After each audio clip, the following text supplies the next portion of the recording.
അമ്മാവാ ആ വാതിൽ നടച്ചേക്കോ പുറത്തെ. അമ്മ പൗഡർ എവിടെ? പൗഡർ സാധാരണ എവിടെ ഇരിക്കാറ്? എന്നോടാണ് ചോദിക്കുന്നത്. എത്ര നേരെ ഒരുങ്ങാൻ എപ്പോഴും പറയാ ഫ്രണ്ടിൽ കൊണ്ട് പൗഡർ വെക്കല്ലേ എന്ന് കാണാനൊന്നും കാണൂല. അവിടെ ഇരിക്കണേന്ന് നിനക്ക് അറിയാലോ. മതി ഒരുങ്ങിയത്. കൊറേ നേരം നിന്നെ കുളിപ്പിച്ചു. ഒന്നും ചെയ്തില്ല, അതിന് പൗഡർ ഇട്ടോട്ടെ. എന്റെ പൊന്നോ, അവള് നിന്റെ കല്യാണത്തിന് പോണ പോലെയാ. അതെ പിന്നെ ഞാൻ അങ്ങനെ ചെടി നടന്നൊരു 3-4 ഫോട്ടോ വേണം കേട്ടോ. അപ്പൊ എന്തായാലും ക്ലീറ്റസിനെ പ്രസംഗിക്കാൻ വിളിക്കും.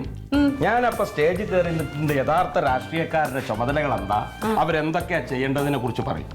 എന്നിട്ട് പ്രകൃതിയെ സംരക്ഷിക്കാൻ വേണ്ടി ഈ പദ്ധതിക്ക് തുടക്കട്ടത് ഞാനാണ്, എന്റെ ആശയാണിത് എന്ന് ഞാൻ പറയും. അത് വേണ്ട അമ്മാവാ, ആ ആശയം ക്ലീറ്റോന്റെ അന്നെ ആൾക്കാരറിഞ്ഞാ മതി.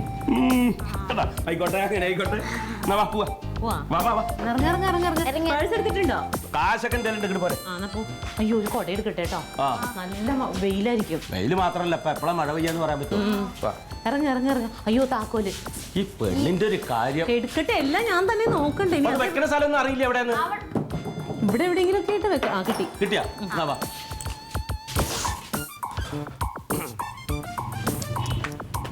അതെ, വണ്ടി വന്നോ? വണ്ടി വിളിച്ചോ? വണ്ടി പുറത്ത് വന്നിട്ടുണ്ട്, അതോട്ടല്ലേ വേഗം വരാൻ പറഞ്ഞു. വണ്ടി അവിടെ എന്താ നീ കാണിക്കുന്നത്? എന്താ എന്തേ കഴിഞ്ഞോ? 11:30 ആവാൻ പോണു. എല്ലാം കുളമാക്കി അമ്മാവ.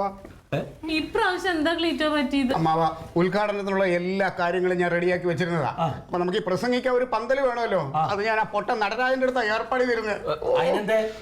അവനെ വേറെ ആരെങ്കിലും ഏൽപ്പിച്ചാൽ മതിയായിരുന്നു. അവരെന്താ ചെയ്ത്? അമ്മാവ, അലവലാതെ എന്തോ ചെയ്തെന്നറിയാമോ?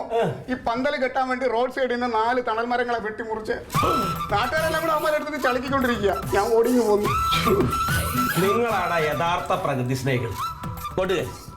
ഇങ്ങനെ നിങ്ങൾ ചെയ്യാവൂ.